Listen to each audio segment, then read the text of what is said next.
সবচেয়ে মজার টুপি পরার প্যারেড। হ্যাটটাউনে প্রতি বছর একবার সবাই সবচেয়ে মজার টুপিটি পরে সিলি হ্যাট প্যারেডে অংশ নেয়। কেউ ফুলের টুপি পরে, কেউ পালকের, এমনকি কেউ কেউ মাছের বাটিও মাথায় রাখে।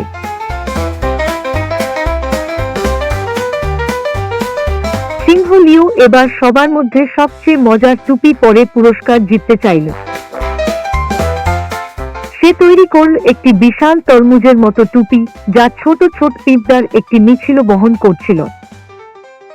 সে যখন শহরের চত্বরে হাঁটল, সবাই হেসে গড়িয়ে পড়ল। কিন্তু হঠাৎ করেই তার টুপি কাত হয়ে পড়ে, আর একটি আসল তরমুজ পড়ে গিয়ে চারপাশে রস ছড়িয়ে দেয়। সবাই রেগে না গিয়ে আরো বেশি হাসতে লাগলো, আর লিও জিতে নিল সবচেয়ে রসালো টুপি পুরস্কার।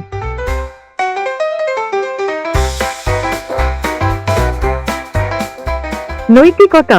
কখনো কখনো সবচেয়ে মজার চমকগুলোই হয় যেগুলো আমরা আশা করি না।